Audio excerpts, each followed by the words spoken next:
Hello everyone, my name is Vidhi Jain and I am back here again with another concept of management.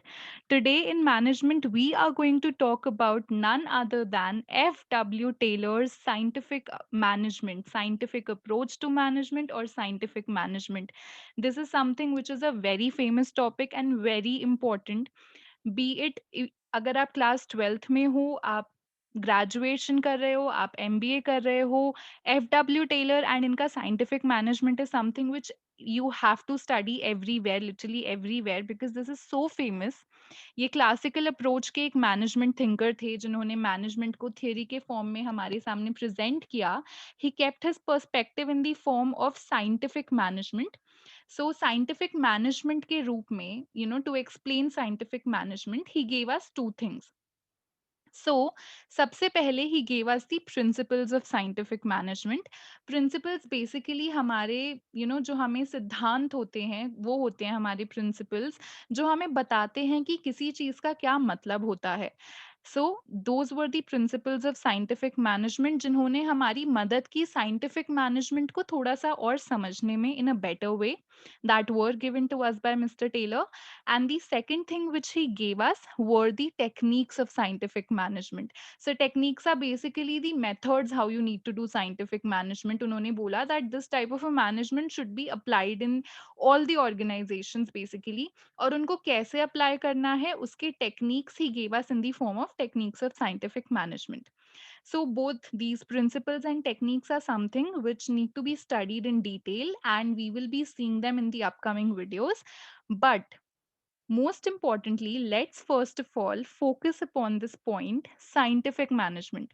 Scientific management का क्या मतलब होता है? हम सब ने मैनेजमेंट क्या होता है ये सुना है. वी नो इट्स बेसिकली अपने प्रोसेस को, स्टेप्स को सीक्वेंशियल वे में करना, इफेक्टिवली, एफिशिएंटली, ये सब तो वी नो कि मैनेजमेंट क्या होता है. बट मैनेजमेंट में साइंस डालना, what does that mean? Does it mean putting some chemicals and theorems and derivations? Exactly, no. This is not what Mr. F.W. Taylor wanted us to do.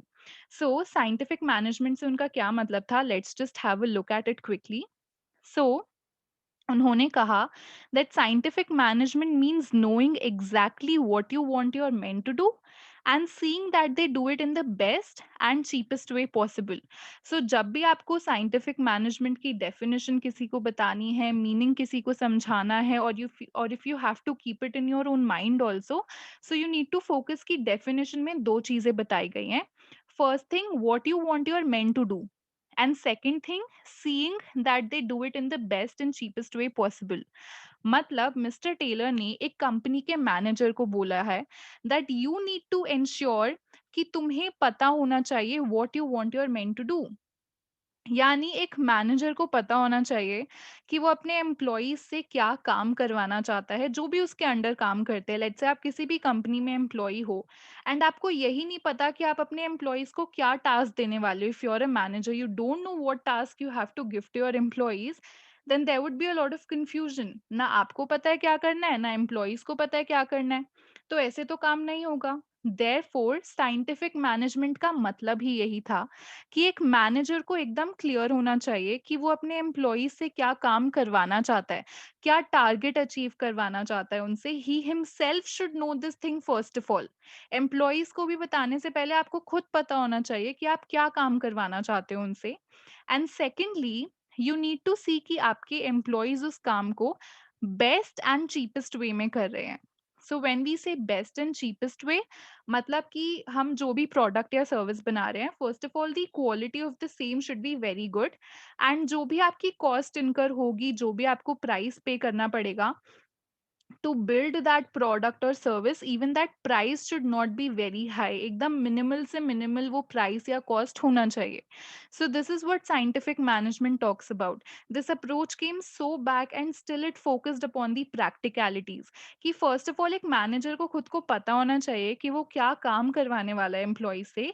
And secondly, उसे ये भी देखना है कि employ सिर्फ उस काम को कर नहीं रहे हैं, बल्कि बेस्ट वे में कर रहे हैं. मतलब प्रोडक्ट भी बढ़िया बन रहा है, साथ ही साथ प्राइस भी कम है. सो यहाँ पे वही efficiency and effectiveness of management की बात होती है. But this is what scientific management means in a nutshell, कि मैनेजर को खुद को तो पता होना ही चाहिए, which applies so truly in general life also ना। अगर हमें किसी से भी काम करवाना है, at least we ourself should know कि हमें क्या काम करवाना है। And to avoid any ambiguity, this is really important on a managers part, कि उसे पता रहे वो क्या काम करवाना चाहता है अपने एम्प्लॉय से। एंड वो इस चीज को भी फिर ध्यान दे कि एम्प्लॉयज उसको बेस्ट वे में कर रहे हैं। So this was about the meaning of scientific management. Like I said before कि क्या principles थे exactly, क्या techniques थी scientific management की, ये सब तो हम आगे वाली videos में देखेंगे. This was all about what scientific management means, what it is, and what it expects from managers. Thank you so much for reaching till here and watching the video. I'm gonna see you next time. Until then, thank you so much and bye bye.